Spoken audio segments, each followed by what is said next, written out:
some deep, dark secret. Hello, I'm Matt Peterson here at Eurasia Group, and I am delighted to be joined by Gideon Rachman, the Chief Foreign Affairs Commentator for the Financial Times. Welcome, Gideon. Thank you very much. You have an exciting new book out, Easternization, Asia's Rise and America's Decline from Obama to Trump and Beyond. So the book is about the rise of Asia, Asia's growing economic and political weight, and that this is the lens that we need to understand the rest of the world through. Yeah. So we're sitting here at the end of Donald Trump's big first trip through the world where he did not go to Asia, Sure. right? He went to the Middle East, he went to Europe, he drove his European allies crazy, he made the Saudis very happy. Do you think, is China loving all of this? Are they watching this and thinking, America's totally distracted, we're doing our own thing, fantastic? Yeah, I think so. I mean, to be honest, the first 4 months of the Trump administration could not have gone better for Beijing. Because, I mean, first of all, for things that didn't happen, in the sense that Trump's rhetoric was so confrontational during the campaign, and then even in the sort of transition period. He takes the phone call from the president of Taiwan, he appoints Peter Navarro, who's author of a book called Death by China. Right. Tillerson makes very provocative comments about the South China Sea, and you think, by January, February, my goodness, this is heading straight for confrontation with China. Right. And then essentially the Americans back off on all those issues, all three of those issues, probably around the time of the Mar-a-Lago summit when she arrives. So there's not going to be a trade war. There's just, for the moment anyway, there's just a kind of study group, some minor concessions from the Chinese. They acknowledge the one China policy on Taiwan. They back off on the South China Sea. So that's the sort of bad stuff that could have happened that didn't. But equally, there is now a very striking contrast between the chaos and kind of furore in Washington and China rolling out a long-term strategy, so that if you take 2 weeks ago, when Comey resigns, or resigns is sacked, I beg your pardon. Yeah, exactly. And everything that follows from that, that's consuming Washington. But that very week, China is holding their One Belt, One Road conference in Beijing. Over 100 countries show up. China is able to say, look, we are offering hundreds of billions of dollars, or RMB if you prefer, in investment to 65 countries, creating a whole network of diplomatic and economic and transport ties towards Beijing. Right. And the contrast between that and what's going on in DC is pretty striking. And then, as you mentioned, the Trump trip, I think although it starts quite well in the Middle East, ends with some obvious disarray in the Western alliance. And again, that's important because I talk in the book's title about America's decline, but you could argue it's actually Europe that's been the weaker bit of the Western alliance for the Euro crisis. But also the idea of it coming apart is comforting to America's adversaries. Yeah, I think we've thought a lot about this idea that Russia wants to break up the West, to break up the transatlantic alliance. Do you think do the Chinese feel the same way? Are they actively hoping for that kind of outcome? I think less so. I mean, because obviously Russia was much more directly threatened by NATO enlargement. Russia is in collision with the West already over Ukraine because of the sanctions that have been imposed on the Russians. So they see it as a very direct challenge to them. I think the Chinese, less so. There isn't a presence of the Western alliance in Asia in the same way. But I think they are now in a sort of fairly overt geopolitical struggle with the United States in Asia. With, who's top dog in the South China Sea, that kind of stuff. And to the extent that the Western alliance, broadly speaking, is an instrument of American power, if it's in bad shape, if even Trump's allies are saying, we don't like this guy, he's flaky, that's helpful to them. And so you saw at the time of Davos, Xi Jinping showing up, making a big pitch to the Europeans, saying, I'm the guy who's going to champion globalization, who's going to champion the Paris Climate Accord. And I was there, and I remember talking to a senior official in the European Commission shortly afterwards who said, look, maybe we Europeans should be looking to China now, not to the United States, because they actually share more of a vision of us of a rules-based order. I mean, I think there's something delusional about that, but the fact that they were saying it was remarkable. Yeah, so let me ask about that. So you have an interesting chapter in the book about the rules-based order, about how the institutions that have structured the global economy since the 1940s are largely Western. You know, the UN is based in New York, and the IMF in Washington, et cetera. The dollar is the reserve currency. Do you think can alternative systems actually come out of China? China's a closed political system, right? Yeah. They don't generate the same kind of confidence in their currency because they have to control it, right? Can we really envision a near future in which their institutions supplant the ones that we have come to know? No, not in the near future. Yeah. And in fact, you know, when I started writing the book, you know, if you were attempting to be intellectually honest, you have to confront the weaknesses in your own thesis. Yeah. And I think I started with a fairly slightly crude idea of power equals economic power, and that the wealth of China was changing the world. And I think, very broadly speaking, that's correct. But the qualification in it is the institutional power of the West, the major qualification I ended up having to write a chapter about.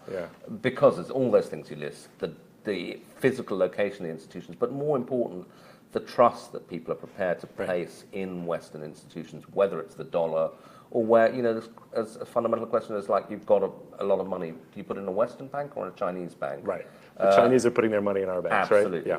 You write a contract and you say, in the event of a dispute where it's arbitrated, you don't probably say Beijing. You say London, actually. It's been a big boom area for Britain, is legal services. So those kinds of trust issues are important. But I don't think we in the West can take them for granted that people will continue to trust our institutions, particularly if, for example, a lot of international companies begin to feel that the American legal system is being used as a weapon against them. Right. You know, I met, you know, BP had a particular experience here, but I was talking to them about Russia and the difficulties they had there, and one of their executives said, frankly, we're more scared of the Americans than the Russians. And I think that, you know, of course, the rule of law is much more entrenched here, but to the extent that also the West is tempted to weaponize its control of institutions as a way of going after the Russians and the Chinese, they also encourage them to maybe develop alternative institutions. So one of the things I write about in the book is SWIFT, the international payments system, which was used very effectively against Iran. The Russians then begin to fear at the time of the sanctions that we're going to do the same thing to them, cut them out of the SWIFT international payment system. We didn't, but it was partly what encouraged the Russians and the Chinese to start working on an alternative international payment system, which is still in a fledgling state. But you could see how, look, if all the money is being generated out east in Asia, they might begin to say, well, why are we all using a financial payment system based in Belgium, which is very susceptible to pressure from the United States? Let's try and build something else up. That kind of thing will happen. Yeah, and then in the meantime, it's not clear that there's a strategy on the part of the United States, or at least the administration, right, to counteract that. So they've sort of walked back. This isn't necessarily about the financial system, but they've walked back from this big pivot, right, the big strategic push towards Asia. They focused very carefully, the Trump administration, on a couple of security issues, right, on North Korea and on trade. I mean, do you think... not only have they walked back, I mean, by scrapping the TPP, they destroyed the economic bit of Obama's strategy on day one. So actually, I have a quote here from the book that I liked, that I thought was very interesting, where you're talking about U.S. allies. You wrote that the majority of China's neighbors are very uncomfortable with the idea of living in a China-dominated region, and this gives the U.S. sort of an opening to work with neighbors. So the question is, you know, how long do U.S. allies sort of stick around in the absence of a strategy, in the absence of TPP? So this week, for instance, the Japanese have said they're going to try to ratify TPP even without Washington, but basically in the hopes that the U.S. is going to show up sooner or later, right? How long can that kind of mentality Well, it's a huge question for them, because it is true, of course it's true what I wrote, naturally, that most of the allies are uncomfortable about the idea of living in a sort of China hegemonic region. But the Chinese response to that is, yeah, but the Americans aren't going to stick around. You know, they're a power that's a flaky power now, run by Donald Trump, a power that's increasingly internally focused. So you might as well make your accommodation with the new order now, rather than sort of rely on this power that you can't rely on. Yeah. And I think you can see that debate taking place in country after country. Yeah. And they're coming to different conclusions for the moment because, it's not very clear cut. But the Philippines, run by a sort of Filipino version of Donald Trump, Duterte, did go to the step of actually going to Beijing. And Duterte says, I'm announcing a formal separation from the United States. Yeah. China's the new hegemon. I don't think he uses quite those words, but something close.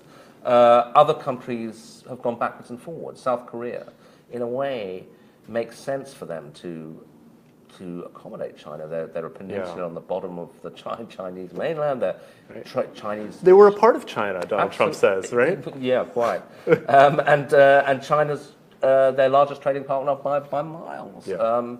But there are also security reasons. We completely understand why they need America. So you've seen different political parties and different governments in South Korea sort of go backwards and forwards, lurch towards Beijing, come back a bit towards the United States.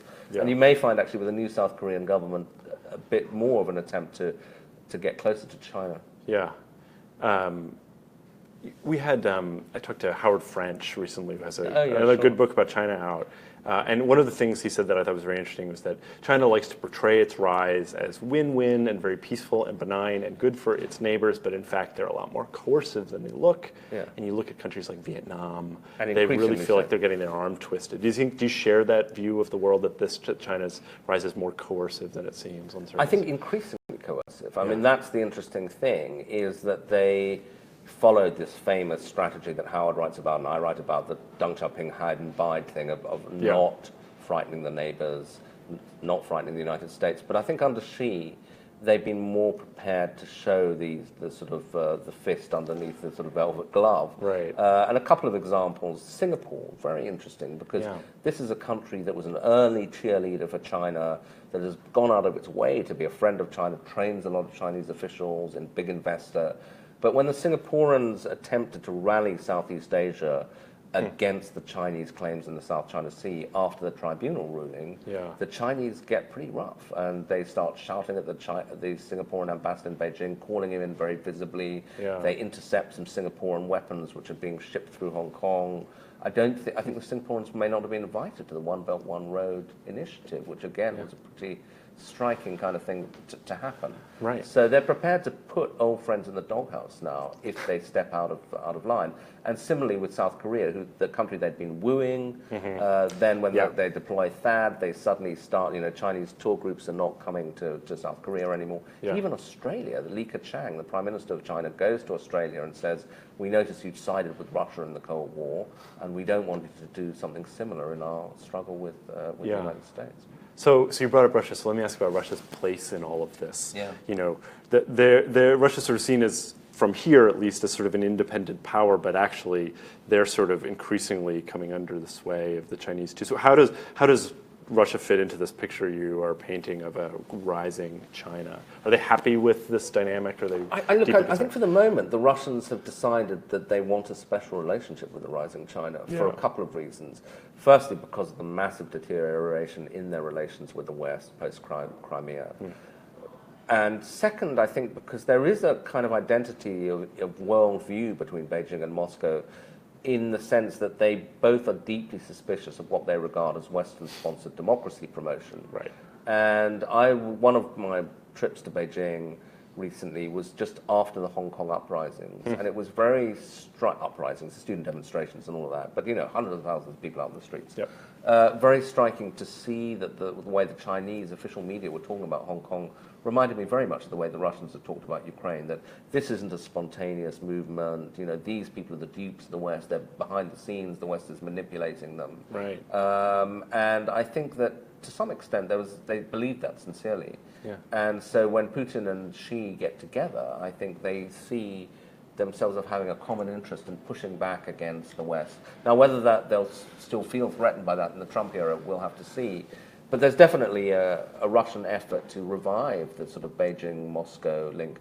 Long term, will it work? Maybe not, because I think that the Russians, there is an argument that the biggest strategic threat to Russia over the long term is not actually Europe. It's China, because 2/3 of Russia lies in Asia. A lot of that territory was grabbed in the 19th century through unequal treaties and Russian expansion from China. Right.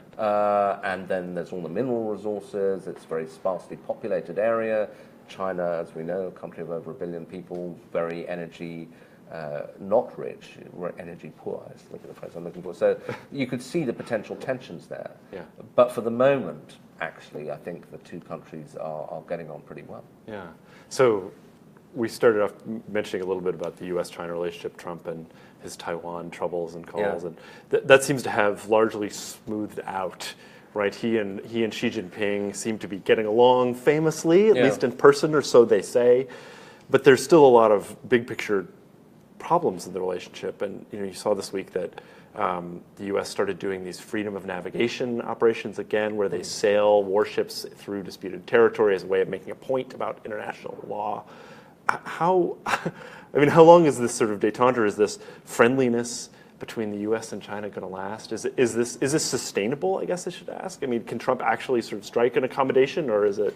Well, it's we'll see. But I think that there are grounds for skepticism, as you suggest, both because of the kind of structural issues at bay. I mean, what China essentially wants is a sphere of influence in its immediate vicinity. Is Trump prepared to grant them that? And if he's not, and I think, even if he personally might think it wasn't such a bad idea, I think there'd be such pushback within the American system against that I'm not sure he could get away with it. So therefore, there is a kind of inherent conflict which will be there. I mean, I think the Chinese might still get it just because of the American pushback won't be sufficiently forceful that eventually you'll without America formally conceding a sphere of influence, the Chinese can get it without a conflict, maybe. But there is obviously an inherent rivalry in the Pacific, which is, I don't think even Trump can wish away. And I think the other thing is that this kind of great man power politics, which he obviously enjoys, and which Xi played to extremely well. And so you saw after the Mar-a-Lago summit, Trump saying, how famously they'd got on and what a great guy Xi is. And I think, he gets on well with other strongman leaders, with Sisi in Egypt, even with Duterte apparently in the Philippines. Not so well with people like Angela Merkel.